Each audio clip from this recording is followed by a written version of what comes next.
Bem-vindos, eu sou Luís Varela de Almeida, estamos a caminho das eleições autárquicas e a fazer os debates de todos os concelhos de Portugal continental, de norte a sul do país, em direção precisamente até ao dia 12 de outubro. É a vez de olharmos para o Concelho da Sertã. Convidámos todos os partidos com assento na Assembleia Municipal, mas apenas o atual presidente do Partido Socialista e o PSD aceitaram o nosso convite para estarem aqui presentes. E por isso mesmo começo pelas apresentações. O atual presidente da Câmara e candidato pelo PS, o Carlos Miranda, e também o José Carlos Fernandes do PSD, vereador desde 2021 e ex-presidente também de Junta de Freguesia. Muito obrigado aos dois por estarem aqui connosco. Carlos, vou começar por si para lhe perguntar qual é o diagnóstico que faz, o retrato, se quiser, do Concelho da Sertã neste momento. Boa tarde, em primeiro lugar, a todos os que estão aqui neste magnífico estúdio e a todos os que nos estão a ver. Diagnóstico de um concelho que é um concelho com uma grande centralidade, que é desde logo geográfica, mas ao mesmo tempo é uma centralidade que nós queremos cada vez mais, e que é cada vez mais, uma centralidade económica, social e cultural. É um concelho com enorme potencial e que nós temos a ambição de fazer crescer mais. E temos a ambição de fazer avançar. E eu não tenho dúvidas de que a Sertã tem condições para se afirmar cada vez mais. Já o é, de certa forma, mas tem condições para ser cada vez mais uma verdadeira capital da nossa região e, sobretudo, um município que conta dentro de todos os municípios da Beira Baixa. José Carlos Fernandes, a mesma pergunta para si. Qual é o retrato que faz da Sertã? Em primeiro lugar, boa tarde a todas e a todos. Também agradecer o convite para estar aqui presente e também dar conta daquilo que são as nossas propostas para as próximas eleições autárquicas, neste espaço extremamente agradável. E dizer-vos também que o Concelho da Sertã é efetivamente um concelho com uma centralidade extraordinária, fica no centro do país, embora aqui com alguns problemas ao nível das comunicações, nomeadamente o IC8 e a Estrada Nacional 238, mas é efetivamente um concelho com enorme potencial em várias áreas. No turismo, temos uma riqueza natural extraordinária, o Rio Zézer, que bem a parte do concelho, as albufeiras, a nossa floresta, os produtos locais de qualidade, como o mel, o maranho, o azeite, os enchidos, que obviamente devem ser promovidos. Também um património histórico bastante significativo. Temos o castelo, temos conventos e tradições que são também relevantes e que também devem ser promovidas. Uma qualidade de vida que eu considero muito interessante, qualidade de vida que não verificamos certamente nos meios urbanos, e a floresta, claro que é do ponto de vista empresarial uma forte aposta que devemos fazer, continuar a fazer no futuro. Visões otimistas sobre o Concelho da Sertã, e é bom concordarem sobre isso. Carlos Miranda, volto assim para falarmos um bocadinho sobre o primeiro tema que lança aqui para cima da mesa, que tem a ver com a questão demográfica e a questão da evolução populacional no Concelho. Como sabe, e até os últimos dados da Pordata, relativos só aos últimos 4 anos, publicados há pouco tempo, davam conta que, de facto, houve uma evolução populacional, fruto, sobretudo, da questão migratória e não tanto de quem está no Concelho, ou seja, o saldo natural está negativo, mas com os migrantes a população aumentou. Mas, independentemente disso, o Concelho está a envelhecer e a taxa de envelhecimento e o índice de envelhecimento, se quiser, aumentou também. O que é que gostava de ter feito para impedir isso e o que é que quer fazer no futuro, se quiser, para inverter essa tendência?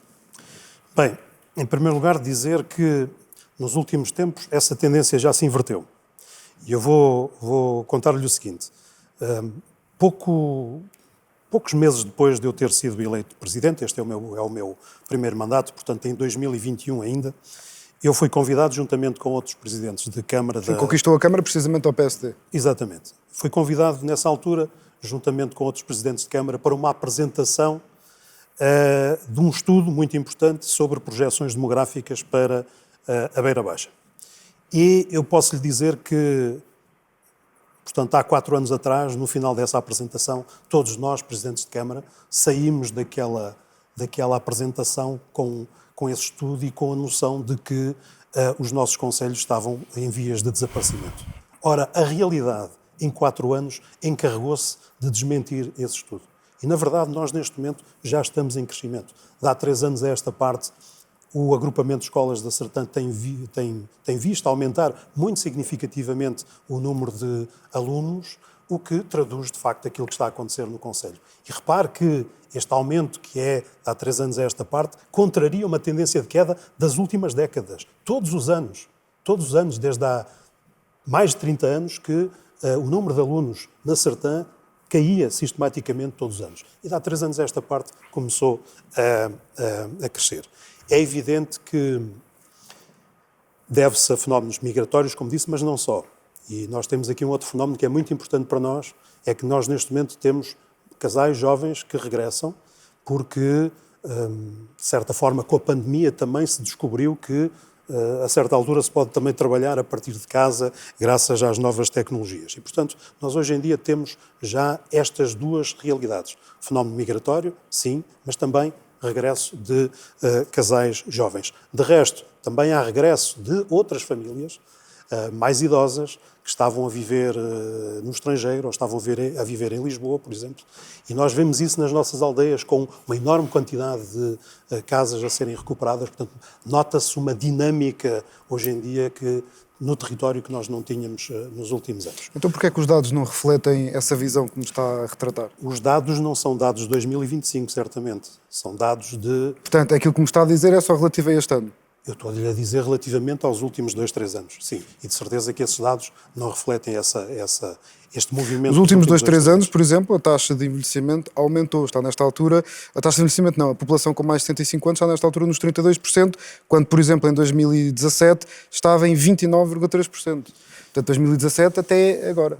Pronto, mas é evidente que nós temos, eu não estou a negar que nós temos uma população idosa, que é óbvio que temos e ainda bem que temos, até porque a esperança média de vida também vai aumentando cada vez mais e, portanto, as pessoas também vivem cada vez mais tempo e, naturalmente, que isso também tem reflexo depois nessa taxa de envelhecimento que me está a mostrar. Mas quero lhe dizer é que nós sentimos neste momento, contrariamente àquilo que era o prognóstico em 2021, nós sentimos neste momento uma dinâmica populacional com a qual não contávamos há 4 anos atrás.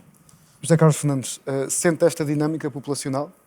Bom, vamos ver o seguinte, esta questão do número de alunos, o crescimento do número de alunos desde cerca do ano 2020, desculpa, é efetivamente uma realidade, mas e o candidato do PS também já o admitiu, é fortemente influenciada pelo fenómeno migratório.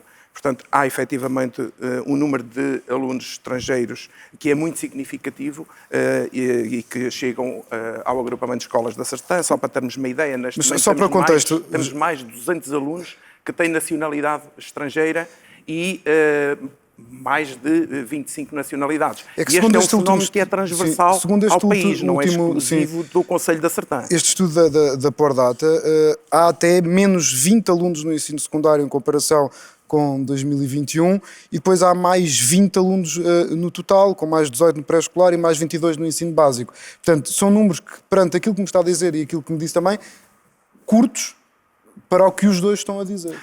Não, esses números não devem, efetivamente, não devem estar atualizados. Pois, por isso é que eu estou a dizer, e são números de 21 para 24, sim, de facto, da Pordata. Claro. Esses números são efetivamente superiores aos que está a mencionar. Sim, é uma realidade. Mas é uma realidade que, como eu disse, é transversal ao país. Não se reflete apenas no Conselho da Sertã. Isso é transversal noutras escolas do país e, portanto, não é apenas resultado do trabalho que tem sido desenvolvido pela autarquia, é um fenómeno nacional. E isso basta olhar para os números a nível nacional e podemos constatar isso mesmo. O que é que pretende fazer para inverter esta tendência de envelhecimento e de ter mais pessoas no Conselho, fixá-las? Ora, essa é a nossa grande preocupação e é aí que queremos fazer a nossa forte aposta. Eu acho que temos que olhar para o tecido empresarial, temos que procurar captar empresas para o Conselho e isso temos que ir atrás à procura dos empresários. Temos que sair do gabinete e temos que ir ao encontro dos empresários e procurar trazê-los até ao Conselho e criar-lhes condições. Temos que ter condições no Conselho, temos que ter condições nas zonas industriais para conseguir captar os empresários para o Conselho. Só dessa forma, criando postos de trabalho, é possível inverter esta tendência e permitir que os jovens tenham efetivamente condições para se fixar na Sertã. Aqueles que saem para estudar, obviamente, no ensino superior, sintam que depois têm condições para regressar ao Conselho e encontrem no Conselho soluções ao nível da empregabilidade para poderem regressar e constituir família e fixar-se na Sertã. Carlos Miranda, tem saído do gabinete à procura dessas empresas? Criámos, aliás, um gabinete para esse efeito, um gabinete que não existia, um gabinete de apoio aos empresários, de apoio ao empreendedorismo, de apoio à competitividade e à internacionalização da economia. Temos estado a trabalhar nas zonas industriais da Sertã que, infelizmente, estavam presas por uma série de problemas jurídicos que nós temos estado a desatar e já entregamos e estamos a entregar lotes neste momento nas zonas industriais. Criámos uma rede de incubação e co-work que nós queremos desenvolver no próximo mandato. E estamos a atrair empresas, estamos a atrair grandes marcas para a Sertã. Em breve se vai ter conhecimento de uma marca que vem para a Sertã. Quer anunciar qual é? Hoje não, mas em breve vai haver conhecimento sobre isso. Podia ter agora aqui um exclusivo. Não vale a pena. Exclusivo aparecerá no momento próprio. Com certeza. E, sobretudo, nós temos que pensar na Sertã, neste potencial de crescimento que eu falei, temos que pensar na Sertã a 20, 30 anos. E temos que pensar que as zonas industriais da Sertã, no caso da Vila da Sertã, a zona industrial está praticamente esgotada. Em Sernacho do Bom Jardim tem ainda algum potencial de crescimento e estamos a tentar resolver uma pequena questão para que possa continuar a crescer, mas o potencial também é relativo. E nós temos que pensar que a Sertã precisa de uma nova zona industrial e estamos a trabalhar. O Conselho precisa de uma nova zona industrial e estamos a trabalhar nisso. Porque uma zona industrial é algo que demora tempo a criar, porque é um processo complexo e nós precisamos de, no próximo mandato, ter essa zona industrial pronta para que ela possa servir os interesses da Sertã para os próximos 20, 30 anos. Portanto, nós temos que pensar à distância, que foi aquilo que, infelizmente, não foi feito nos 12 anos dos mandatos que me antecederam. E é isso que nós temos que fazer, é isso que nós estamos a fazer e é isso que nós queremos continuar a fazer no próximo mandato. José Carlos Fernandes, quer responder? Sim, quer dizer que, efetivamente, ao longo destes 4 anos, apesar do trabalho que o atual Presidente da Câmara diz que foi realizado, na verdade, a verdade é que até ao momento nós não conhecemos empresas que efetivamente se tenham instalado na Sertã e aquilo que sabemos sim é que o Conselho perdeu empresas, isso sabemos nós. Novas empresas, isso não foi conseguido. E dizer que há 4 anos atrás, quando o PSD se apresentou também a eleições, foi precisamente uma das propostas que estava no nosso projeto eleitoral, era precisamente a de avançar com uma terceira zona industrial e estava previsto no nosso programa eleitoral. Portanto, ao longo destes 4 anos, esse trabalho não foi feito e nós voltamos novamente a propor-nos para o próximo mandato avançar com essa solução. Já agora, se me permite, dizer só que nós temos atribuído lotes nas zonas industriais, vamos atribuir ainda lotes nas zonas industriais, porque estamos finalmente a conseguir ter lotes livres do ponto de vista jurídico para podermos atribuir e que os lotes que são atribuídos neste mandato nas zonas industriais não são inferiores, pelo contrário, aos que foram atribuídos nos 12 anos de mandato que o PSD teve antes de eu chegar à Câmara Municipal. E, o PSD tinha no seu programa a criação de uma zona industrial nova no Conselho, esteve lá 12 anos e não a concretizou. E muita falta ela nos faz e, portanto, nós estamos, neste momento, tendo resolvido já a maior parte dos problemas das zonas industriais da Sartém e de Sarnasto do Bom Jardim, nós estamos prontos a avançar e estamos já, aliás, a estudar esse projeto no sentido de avançar para a criação de uma nova zona industrial, que é fundamental para a Sartém. Houve, aliás, aprovações já em agosto deste ano, precisamente por causa da questão dos lotes. Sim, e vai haver agora na próxima reunião de Câmara, que nós vamos ter esta semana, uma série de lotes que vão ser atribuídos. Enfim, nós estamos a fazer o nosso trabalho. Simplesmente eu estou na Câmara há 3 anos e 11 meses. Eu não estou há 12 anos na Câmara Municipal. Estou há 3 anos e 11 meses. E encontrei muitos problemas por resolver, nomeadamente nas zonas industriais. E tenho estado a tentar resolvê-los, problemas que não foram resolvidos em 12 anos. E tenho estado a tentar resolvê-los com toda a paciência para que possamos avançar. E é isso que eu quero continuar a fazer. Vamos mudar de tema. 30 segundos e depois mudamos de tema. Força. Não, só dizer que problemas para resolver surgem em todos os momentos. Portanto, não há certamente qualquer Presidente de Câmara que chegue à autarquia e diga que possa dizer que não tem problemas para resolver. Eles existem sempre. E portanto, há que dar a devida resposta. A verdade é que o atual Executivo está lá há 4 anos e no que diz respeito a uma terceira zona industrial ainda nada foi feito e nós tínhamos isso no nosso, como já disse, tínhamos isso no nosso programa eleitoral. Tiveram 12 anos no programa eleitoral. Mas a verdade é que não se faz tudo no mandato, é verdade. Não se faz tudo no mandato e Mas o PSD não teve só um mandato, teve vários. O PSD não teve só um mandato, o PSD teve vários mandatos, as zonas industriais foram avançando ao longo do tempo e em 2001, como já referi há pouco, no programa eleitoral do PSD constava precisamente essa aposta e que era a criação, inclusive, de um centro. Mas o facto de constar no programa eleitoral não quer dizer que se cumpra. Mas estava previsto no nosso programa eleitoral. No do PS não estava de certeza absoluta. Portanto, significa que tinha sido feito trabalho e havia propostas para lhe dar seguimento. E isso constava, por isso constava no programa eleitoral. Não ganhámos as eleições, obviamente não lhe podemos dar a respectiva sequência. Vamos o atual avançar. Executivo não conseguiu fazer esse trabalho. E é isso que nós nos propomos fazer. Como disse, não estava no programa do PS. E, portanto, o PS teve outras preocupações nestes 3 anos e 11 meses. Mas está, neste momento, no programa do PS, para o próximo mandato, a criação de uma nova zona industrial. Mas no nosso já estava aí. Então, já estava, mas teve 3 mandatos e não concretizou. Foi dada prioridade a outras áreas, como referiu também. Exato, mas lá está, foi o que o PS disse. Portanto, nem PS nem PSD avançaram com essa terceira zona industrial, é a conclusão a que se chega. Mas nestes 4 anos nada foi feito. Nenhum, nem outro. Isso já eu não posso dizer. Vamos avançar, meus senhores, vamos avançar o tema. Anteriores, nada foi feito. Meus senhores, vamos avançar o tema. Já marcaram as vossas diferenças neste tema empresarial. Poderão voltar a marcá-las noutros. Vamos avançar para a questão dos incêndios. Como sabemos, a Sartã é muitas vezes um dos concelhos mais afetados devido à mancha florestal que tem, ao ordenamento do território.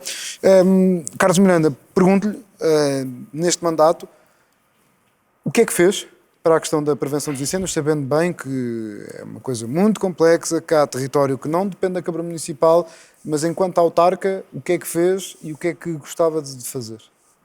A Câmara Municipal assegura os mecanismos de prevenção que estão ao seu alcance. Desde logo no que diz respeito à limpeza de terrenos, de estradões, faixas de gestão de combustível, etc. Mas é preciso que se perceba uma coisa. Na Sartã, totalidade ou quase totalidade da propriedade é propriedade privada. E é uma propriedade privada que está extremamente dividida. No que diz respeito à propriedade rústica, nós temos uma área média de propriedade de 0,3 hectares. Nós temos à volta de 90 mil propriedades rústicas no concelho da Sartã. E temos, sobretudo, uma propriedade que está muito abandonada por proprietários que, entretanto, emigraram, que são herdeiros e que muitas vezes já nem sabem muito bem onde ficam as suas propriedades ou, às vezes, até já nem sequer sabem que são proprietários. E o que é que isto faz? Faz com que nós tenhamos, de facto, uma propriedade que está relativamente abandonada e esta propriedade abandonada é pasto para as chamas. Agora, nós precisamos de mudar o nosso modelo de gestão da floresta. E neste propósito, nós temos trabalhado ativamente num projeto que é o projeto da Área Integrada de Gestão da Paisagem de Irmida e Figueiredo, que nós queremos que seja um modelo para outras áreas de gestão. E o que é uma área integrada de gestão da paisagem, ou AIGP? É uma área na qual os proprietários, de alguma forma, partilham um modelo de gestão que é comum. E que, no fundo, permite que haja um projeto para a gestão daquela área. No caso, são cerca de 4.000 hectares, mais de 12.000 propriedades lá dentro. E nós temos trabalhado ativamente nisto, tentando convencer os proprietários, tentando mostrar a vantagem deste projeto. E posso dizer que, inclusivamente, nós temos, neste momento, conseguimos, através do nosso modelo de gestão, nós conseguimos uma verba de cerca de 9 milhões de euros do PRR para que os proprietários possam, caso queiram aderir a este projeto, para que eles possam, no fundo, fazer novas plantações ou fazer limpezas, mas de alguma forma tem que haver aqui uma articulação entre todos os proprietários e uma entidade gestora para nós podermos mudar o modelo de gestão. O que é que a floresta tem que ter? A floresta tem que ser lucrativa, portanto, ela tem que dar rendimento aos proprietários, mas se ela arder, ela não dá rendimento aos proprietários. Ela tem que preservar a biodiversidade, que é muito importante para nós. É também um fator de valorização do território e é importante para o país. E ela tem que ser segura. Nós não conseguimos isto se cada proprietário gerir por si mesmo a sua pequena propriedade. Nós só conseguimos isto se houver modelos de gestão que garantam sempre a propriedade, que é do proprietário. Portanto, não está aqui em causa a propriedade é sempre do proprietário. É sagrada para nós, mas de alguma forma tem que haver aqui um modelo que organize os proprietários de uma maneira diferente. E isso, por exemplo, é um modelo das AIGPs, que está a decorrer na Sertã e está a decorrer também noutros concelhos do país. E que nós queremos que seja um bom exemplo para depois outras áreas, outras freguesias no nosso território. Mas também lhe posso dizer que um dos elementos fundamentais que nós temos colocado em prática é o desenvolvimento de produtos endógenos. Nós temos um projeto muito ambicioso que tem colocado no mercado muitos produtos, tem valorizado muitos produtos que já existiam e, portanto, nós precisamos de continuar a valorizar o nosso vinho, o nosso mel, o nosso queijo, o nosso azeite, o nosso medronho, os nossos produtos hortícolas. Porquê? Porque, ao fazê-lo, por um lado, nós estamos a dinamizar a economia e, por outro lado, nós também estamos a proteger as nossas aldeias. Porque se as aldeias à volta tiverem vinhas, olivais, medronheiros, hortas, então elas vão estar mais protegidas contra os incêndios. E faz muitas vezes muita coisa em termos de prevenção que não passa por aí e limita-se a prevenção apenas à limpeza de terrenos, que é muito importante, atenção, é muito importante, mas este projeto relacionado com produtos endógenos, com estes produtos que eu referi, também é muito importante e tem que merecer toda a nossa atenção. De mais a mais, depois, para concluir, por favor. É um projeto que turisticamente valoriza também muito o concelho. Claro que sim. José Carlos Fernandes, a sua perspectiva sobre esta questão dos incêndios? Ouvimos aqui, durante algum tempo, uma perspectiva sobre o que está a ser feito. Na sua opinião, está a ser bem feito? Podia fazer-se mais? Ora bom, na generalidade eu concordo com aquilo que foi dito pelo candidato do PS e atual Presidente de Câmara. No entanto, tenho a certeza, há aqui questões que não foram devidamente salvaguardadas e que deveria ter sido dada outra atenção. O caso das AIGPs, concordo plenamente. No entanto, a única AIGP que existe neste momento surgiu precisamente no mandato anterior e não neste mandato. Portanto, no atual mandato não surgiu qualquer outra AIGP. Há aqui uma questão que eu acho ou melhor, tenho a certeza absoluta de que é importantíssima e que outros concelhos limítrofes já se adiantaram. Estou-me a referir à instalação de depósitos de grande capacidade de água instalados pelos diversos locais do concelho e que permitem o abastecimento quer de helicópteros, quer viaturas dos bombeiros, quer mesmo para outros fins. São reservatórios que podem ir desde os 200 mil até 800 mil litros de água e que certamente são uma forte ajuda no combate aos incêndios e deixam claramente as populações mais tranquilas. Outros concelhos limítrofes avançaram já com esta estratégia, a Sertã não o fez e é a minha opinião de que isso deveria ter sido feito também. Assim como considero que também os condomínios da aldeia Na Sertã também não surgiu qualquer situação relativamente a esta área, e acho que era também algo que deveria ter sido uma aposta por parte da autarquia. Isso não é verdade. Nós temos um condomínio de aldeia no Val do Preiro. Portanto, há um condomínio de aldeia na Sertã, no Val do Preiro. Agora, obviamente que eu gostaria de ter mais condomínios de aldeia, mas nós temos um condomínio de aldeia já efetivado no Val do Preiro. E temos o projeto Aldeia Segura na aldeia do Trísio.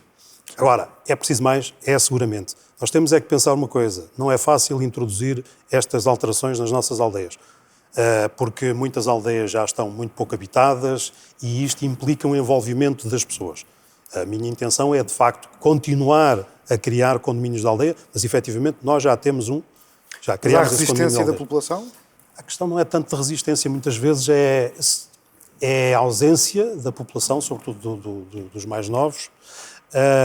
Resistência, nós podemos falar, sim, também, de alguma forma. Há aqui algumas questões sociológicas ou antropológicas que quisermos, porque as pessoas são muito cientes das suas propriedades e acham que sempre que há uma alteração deste tipo, que de alguma forma estamos a invadir ou a ultrapassá-los enquanto proprietários. Quando, na verdade, não é isso que se passa. Aquilo que nós queremos é o bem de todos, é o bem comum, e isso implica negociarmos e termos acordos com os proprietários. Mas nós temos essa experiência já, quer do Val do Preiro, quer do Trísio, e são exemplos que são para prosseguir. Mas temos apenas um. Okay. Temos apenas uma AIGP, que vem do Andeiro Executivo, e temos apenas um condomínio da aldeia, peço desculpa, há pouco quando referi que não havia nenhum, mas é apenas um. E a questão que eu referi... A AIGP é a Área Integrada de Gestão de Paisagem. Exatamente. Mas a outra questão que eu levantei, que me parece de enorme importância, que é a questão dos depósitos de alta capacidade, e que efetivamente foi uma aposta que o município da Sertã não fez e deveria efetivamente ter feito. Nós temos os nossos pontos de água devidamente sinalizados, de resto o município é rodeado por albufeiras e ribeiras com pontos de água devidamente sinalizados. Agora, efetivamente, em certos locais, podemos também colocar outro tipo de depósitos, não tenho objeção nenhuma, pelo contrário, e é algo que nós temos que ver também futuramente. Mas é preciso referir que o município é, de facto, parece quase uma ilha, porque ele é rodeado de albufeiras. Temos 3 albufeiras, Cabril, Bolsã, Castelo de Bode, temos depois a Ribeira da Isna do outro lado. Portanto, nós temos, de facto, muita água no município, felizmente. Podemos e devemos ter mais, sem dúvida. Mas os municípios que avançaram com esta solução também estão nas mesmas condições. E são de menores e têm uma área bem inferior e fizeram essa aposta. Posso dizer que há um município, por exemplo, que tem mais de 15 depósitos de alta capacidade distribuídos pelas várias aldeias do concelho. E isto facilita claramente quer os helicópteros, quer as viaturas de bombeiros, e poderá servir para outros fins, claramente. Vamos avançar de tema e vamos falar sobre segurança e criminalidade, e mantenho-me consigo José Carlos Fernandes e depois já vou ao Carlos Miranda. A taxa de criminalidade aumentou na Sertã ao longo dos últimos anos. Houve um aumento também das ocorrências.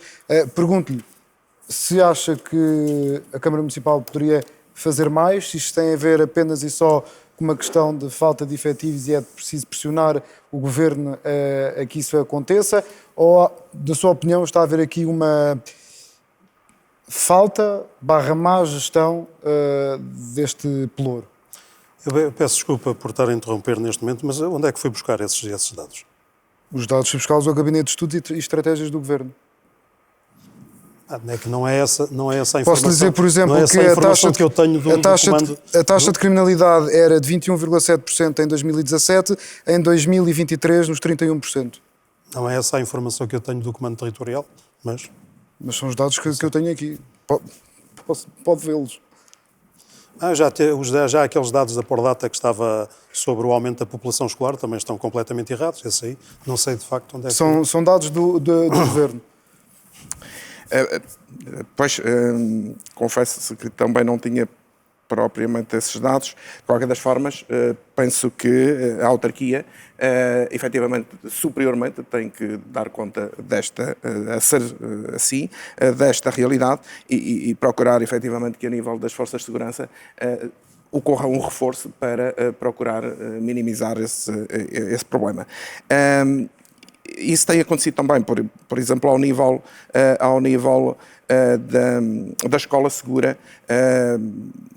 Também é verdade, tem existido um aumento do número de alunos, mas tem efetivamente existido um reforço do número de elementos que fazem parte da equipa da Escola Segura. Aliás, ainda este ano isso aconteceu. Portanto, é uma questão que efetivamente, superiormente, devemos pressionar no sentido de criar mais e melhores condições para garantir a segurança da população no Concelho da Serdã. Carlos Miranda, quais são as informações então que tem do comando? Que a criminalidade tem diminuído. Ainda há pouco tempo tive uma reunião com um comandante do destacamento que me transmitiu essa informação. Aliás, eu acho que a população tem essa percepção também de que nós não temos problemas graves de criminalidade. Criminalidade, enfim, faz parte das sociedades humanas, haverá sempre alguma, mas as coisas têm estado relativamente controladas. Da minha parte tem havido toda a articulação, quer com o destacamento, quer com o comando distrital, e toda a colaboração que é necessária da Câmara Municipal da Sertã. Vemos também com muita satisfação o reforço do projeto Escola Segura, com mais agentes que fazem um trabalho muito importante de controlo de comportamentos na escola, não só através da vigilância, mas através da interação com os próprios alunos. E, portanto, da nossa parte, toda a disponibilidade para colaborar com as autoridades, sendo que, naturalmente, se trata de uma competência superior, uma competência do Governo Central, mas da nossa parte há toda essa disponibilidade. E toda a articulação, como eu disse, portanto, muitas vezes reúno com as forças de segurança locais, no sentido de tentar perceber fenómenos que possam estar a ocorrer e que eu tenha que ter conhecimento, e relativamente aos quais a Câmara Municipal possa ter algum papel a desempenhar. E aquilo que eu sinto é que há, de facto, uma preocupação muito grande, há elementos das forças de segurança, e a Sertã é um concelho relativamente tranquilo. Muito bem. Avancemos então para a habitação. Uma das propostas que o Carlos defende é, de facto, um novo plano diretor municipal, ou pelo menos ajuste a revisão. Quero perceber também o que é que defende propriamente para esse plano diretor municipal e a estratégia local de habitação que também, penso eu, que já estará em execução. Sim. E, portanto, se tem metas para combater esse problema, como sabemos também, é nacional, se tem números e o que é que quer fazer, por exemplo, no próximo mandato. Muito bem. São duas coisas distintas. Sim. O plano diretor municipal, embora naturalmente Mas, se interligue com a habitação, exatamente. interliga-se com a habitação, mas são coisas relativamente distintas. No que diz respeito ao plano diretor municipal, eu devo dizer que foi uma grande preocupação nossa neste mandato. E foi algo que nos ocupou muito tempo e continua a ocupar. Porquê? Porque o plano diretor municipal da Sertã é um plano diretor de primeira geração, vem de 1994, salvo erro. E nós tínhamos um prazo para rever o plano diretor municipal.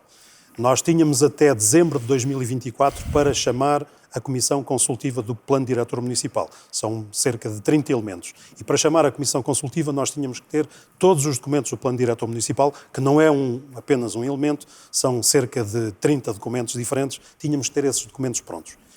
E a verdade é que nos 3 mandatos anteriores nada foi feito relativamente ao Plano Diretor Municipal. Nós tivemos que começar até pela cartografia, que nem sequer havia uma cartografia atualizada e homologada, e pelo relatório sobre o estado do ordenamento do território, que é o documento que antecede a elaboração do Plano Diretor Municipal. Tudo isso fizemos e avançamos para a documentação do Plano Diretor Municipal e em dezembro de 2024 estávamos efetivamente em condições de chamar a Comissão Consultiva e foi o que fizemos. Se não tivéssemos conseguido, em 2 anos e pouco, fazer isto, quando um plano diretor municipal demora muitos anos a ser revisto, como pode ser facilmente percebido noutros municípios aqui à nossa volta, nós em 2 anos e pouco mais de 2 anos conseguimos fazer todos estes documentos, chamar a Comissão Consultiva e, se não tivéssemos feito, a Câmara Municipal da Sertã, neste momento, estava impedida de se candidatar a fundos comunitários em áreas muito importantes para o seu desenvolvimento. Enfim, avancemos. Sobre habitação. Sobre habitação, a Câmara Municipal da Sertã também não tinha uma estratégia local de habitação quando nós chegamos. E nós tivemos que elaborar e fazer aprovar esse documento. Essa elaboração e aprovação demorou-nos mais de um ano, como é normal, porque ela tem que ser aprovada superiormente, o plano tem que ser aprovado superiormente em Lisboa. E a partir daí nós pudemos entrar no programa de habitação, nos programas de habitação que estavam a ser propostos pelo Governo, nomeadamente no primeiro direito. Nós neste momento estamos no primeiro direito com uma candidatura efetuada para a criação de habitação, que aí nós podemos chamar-lhe habitação social, se quisermos, para casos devidamente identificados, para pessoas que vivem em condições degradantes, e temos um programa, uma candidatura feita num valor à volta de 3 milhões de euros. E temos depois também o programa de habitação a custos acessíveis. Isso é muito importante para nós, porque a habitação a custos acessíveis vai permitir colocar no mercado habitação que terá rendas mais favoráveis, mais baixas, para casais jovens, por exemplo, para casais que se consigam instalar. Nós, neste momento, na Sertã, temos um problema muito grave de habitação. O Conselho está a crescer, como eu disse, mas nós temos problemas de habitação. E aí, nesse programa, nós temos contratualizado já, caso a caso, ou genericamente, há cerca de 8 milhões de euros em habitação. Para quantos fogos? Tudo isto, no total, à volta de 70 fogos. Tudo isto dentro do PRR. Agora começa a haver aqui dúvidas sobre se é o PRR, se vamos ter outros instrumentos financeiros, provavelmente... Por causa daquela linha do Governo? Por causa dessa linha do Governo, exatamente, porque o PRR convencionou-se que tinha que ser até junho de 2026 e neste momento percebe-se que já não há tempo, porque tudo isto é muito burocrático. E, portanto, neste momento o Governo está a propor-nos outra linha de financiamento para que nós possamos cumprir essas metas. Por favor. Para concluir, dizer que quer no PDM, quer na habitação, nós fizemos muito trabalho neste mandato e temos as coisas no que diz respeito, quer ao PDM, quer à habitação, para executar, tudo pronto para executar no próximo mandato, com um projeto extraordinariamente ambicioso no que diz respeito à habitação para o Conselho, que estava na estaca zero quando eu cheguei à Câmara Municipal. José Carlos Fernandes, é um projeto ambicioso para a habitação que o atual Executivo tem? É um projeto à semelhança daquilo que acontece também um pouco por todo o país.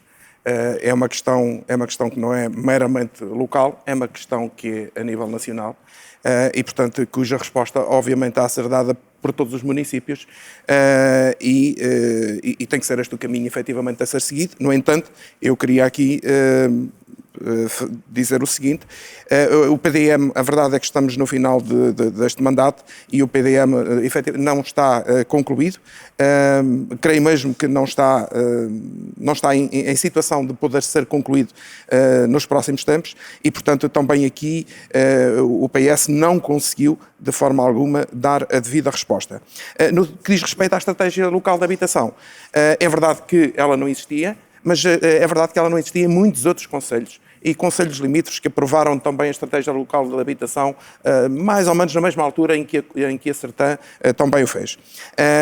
Portanto, consultei muitos outros municípios e foi isso que efetivamente aconteceu. Portanto, a Sertã partiu praticamente do mesmo patamar em que muitos outros concelhos também o fizeram. Embora, na minha opinião, houve aqui uma estratégia que, na minha perspectiva, e tenho a certeza, não foi propriamente a melhor. A autarquia avançou para a reabilitação de prédios degradados, que também é importante, efetivamente, mas, dada a urgência que tínhamos em avançar com a disponibilização de habitação para a população, tinha sido preferível avançar com a construção de blocos de raiz. São processos muito mais simples, muito mais rápidos. Mas a construção de raiz não demora mais tempo do que a reabilitação? Porquê? A reabilitação tem um processo que é muito mais complicado. Implica primeiro fazer uma análise do prédio, verificar o estado em que se encontra, fazer os respectivos projetos e uma dificuldade ao longo do processo. Mas não tem vantagem de, pelo menos, estar-se a reabilitar património municipal? Eu comecei precisamente por aí. Reconheço isso. Mas a verdade é que a situação que vivíamos, é uma situação que implica Portanto, urgência de preferia uma construção direta ao invés da reabilitação? preferia uma construção direta, ao invés da reabilitação, não é colocar de parte a reabilitação, Mas não mas seria a deixar para prioridade. segundo plano e procurar que os privados fizessem essa aposta. Deixe já, mas qual é a sua ideia então para a habitação se ganhar as eleições? Dar continuidade ao processo que está em curso neste momento, não temos outra alternativa. Se me permite, relativamente à estratégia local de habitação, muitos municípios, quando nós chegámos à Câmara, muitos municípios já tinham a estratégia local de habitação aprovada ou estava em fase de elaboração. E nós partimos com muito atraso nesse processo. Muitos estavam, se não estava aprovada, estava em fase de elaboração. E mais, muitos municípios tinham já uma estratégia própria de habitação, independentemente de haver ou não haver PRR. E são esses municípios que já estavam a construir, que já tinham uma estratégia de habitação, ao contrário do que havia de Sertã, que não tinha, são esses municípios que conseguiram colocar depois essas casas no PRR. Portanto, há muitos municípios que já tinham o comboio em andamento, independentemente de haver ou não haver PRR. A verdade é essa, e na Sertã nunca se tinha falado sequer nessa questão, nesse problema da habitação. Relativamente à questão de saber se nós devíamos reabilitar ou devemos construir de raiz, nós temos as duas situações. Nós temos reabilitação e nós temos construção de raiz. Portanto, não vejo que uma seja mais rápida que a outra, sinceramente.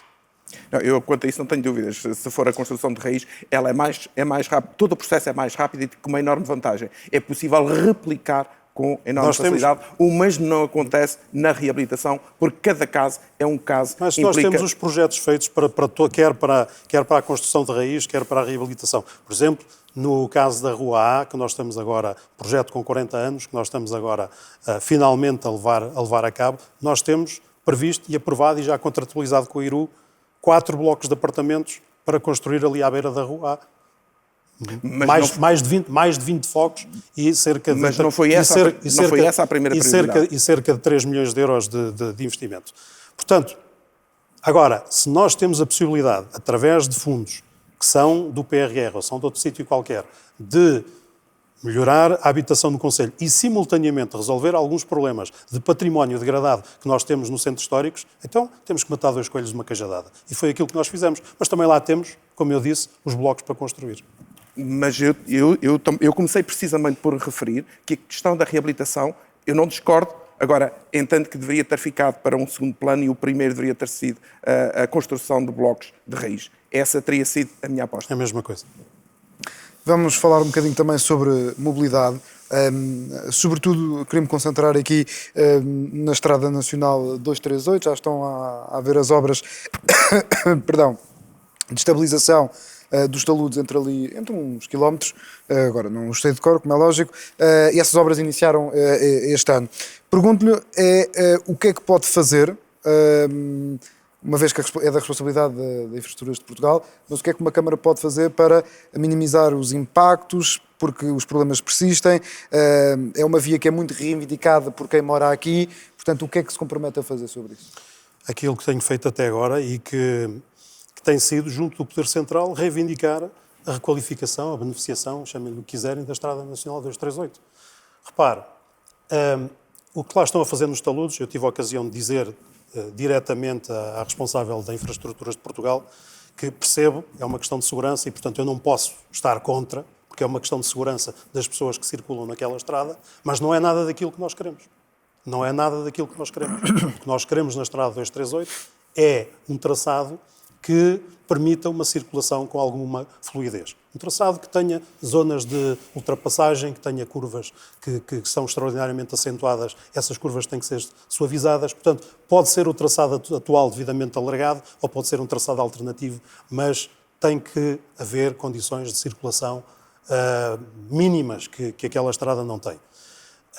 Agora, a IP não tem verbas para fazer esta obra.